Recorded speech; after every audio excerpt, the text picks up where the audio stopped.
Hello everybody, welcome back to the channel. On this channel, we talk about all things fandom, and we talk about it in a positive way. If that's something that appeals to you, you've come to the right place. We're so happy to have you here today. It also happens to be Thursday, and if you've been following us, you know that every Thursday we've been talking about Welcome to Derry, giving you our spoiler review of each episode.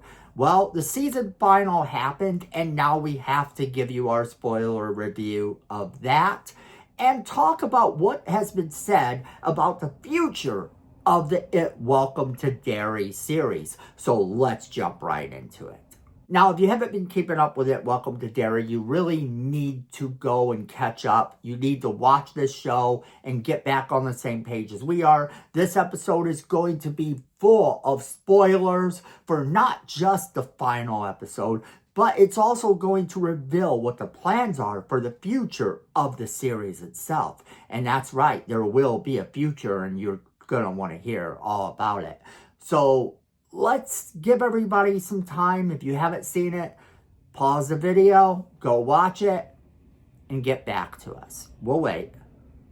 All right, so if you're still here, you're ready to talk about it, let's talk about it. Now, I'm not going to break down this episode in its entirety because it would definitely take too long. A lot of this episode consisted of the final battle. So I'm just going to kind of give you the highlights of it, and then we're going to talk about what it all meant, some of the things that were said in it that mean something, and talk about the future. So let's get into that part of things now. The episode started off with Pennywise having blanketed the town of Derry in a thick, mysterious fog.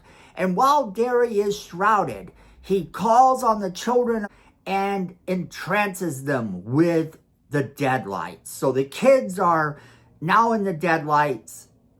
And then we see the surviving members of Welcome to Derry's Losers Club and a group of adults, including Halloran, are being led to a frozen river. Well, Pennywise, in the meantime, has decided to take these kids back to his lair because he's awake now. He's never got to sleep again. In fact, he could take over the world. It's perfectly fine for him. So he's leading these kids who have all been entranced by the deadlights in this sort of makeshift wagon that he has. It's really cool looking.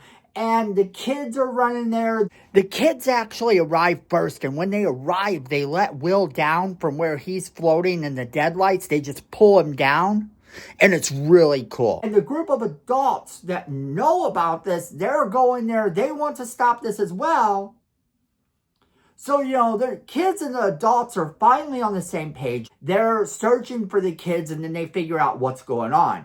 And thanks to Halloran, they're able to figure out what's going on and find these kids just in time to know that they are on their way to stop everything.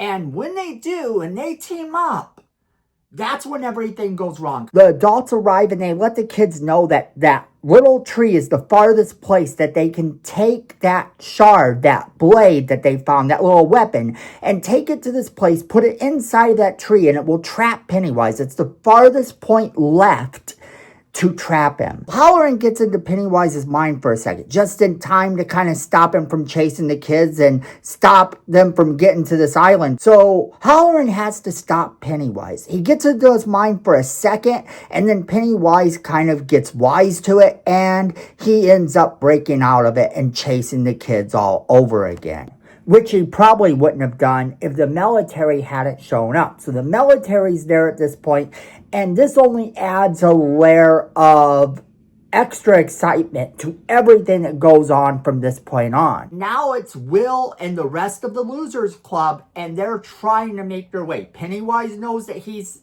been had. Everything is going bad. Now at one point, Pennywise knocks Marge down.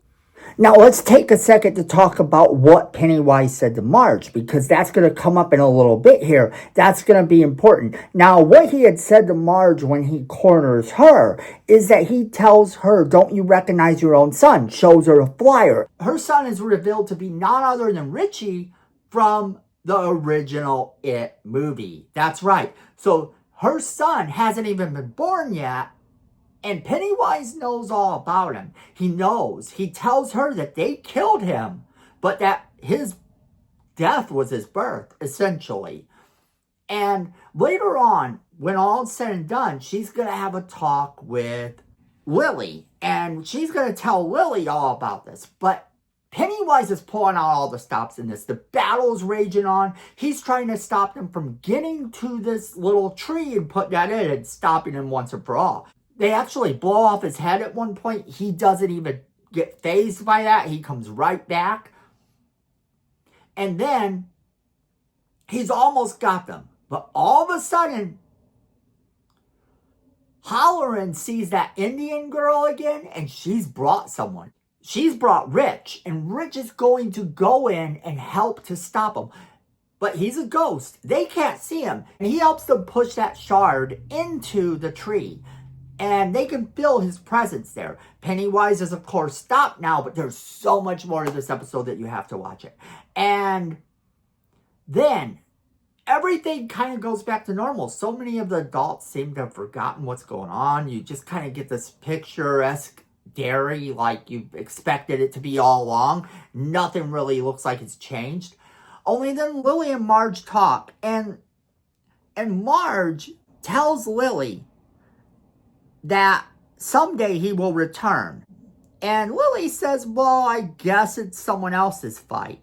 Now, it leaves some pretty weird things to consider because what he told her is that she is the future mother of Richie and that he has seen his past, future, and present all at once. To him, it's all one big timeline. So he's living in this sort of world where he's seeing his past, present, and future. So they know that they're going to have to eventually see him again. Maybe not them, but someone else. But they raise an interesting question because what if he goes back farther?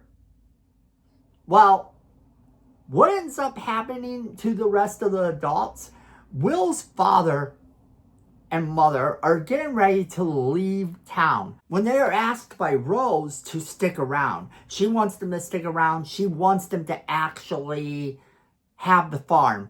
Now, there's something else that's crazy because they aren't going to do it. And then all of a sudden, they decide that they're going to go ahead and stay. It's actually Will's mom that decides to go ahead and stay, which is good. Meanwhile, Ronnie leaves, and Will's going to write to her in hopes that they can stay in touch and she will remember, because leaving Derry makes you forget. And in terms of Halloran, he tells Hanlon that he's going to a hotel. How much trouble can a hotel be, right? So now he's going to be staying at the Overlook Hotel, working as the head chef for a friend. Then we get this reveal.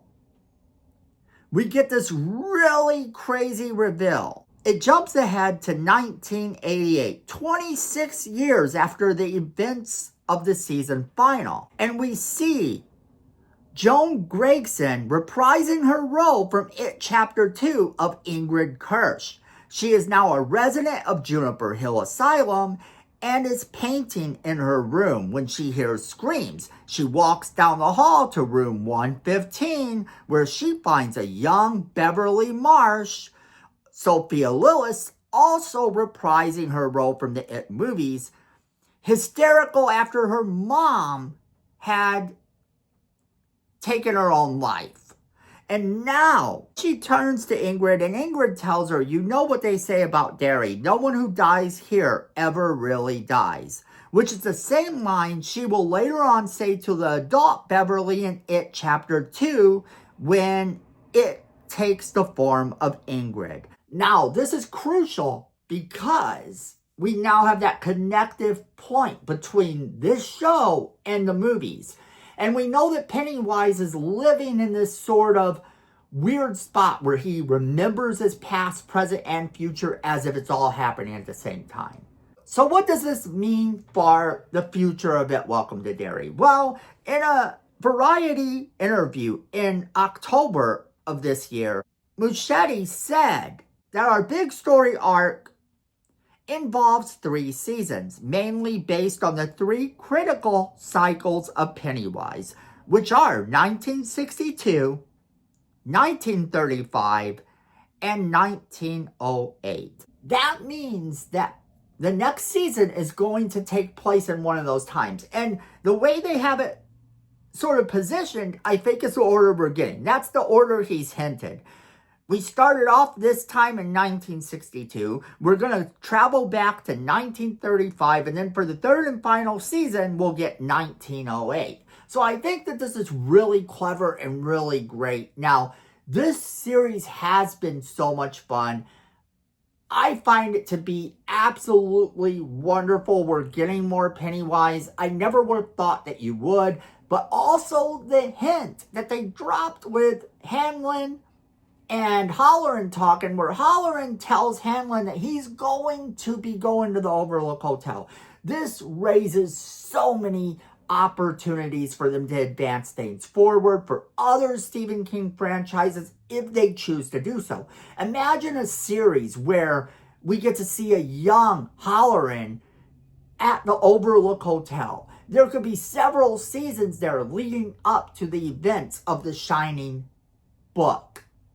And that would be so awesome. But as far as Welcome to Derry goes, I think the next season will take us back to the past. Back to earlier time. Back to 1935, in fact, where we will get to see another group of the Losers Club. That's going to be the thing. This is going to have a very connective tissue going all the way through, and it's going to be so much fun. But that is where I'm going to end it today. I want to hear from each and every one of you. What did you think of this episode? Did you love it? Did you hate it? Are you excited for more things? Do you think there needs to be a Shining TV show as well? Welcome to the Overlook or something crazy like that? What do you think the next season of Welcome to Derry needs to do to make itself successful? Whatever you're thinking, I want to hear from you, so make sure you do leave me that comment in the comment box below. Let me know what you think.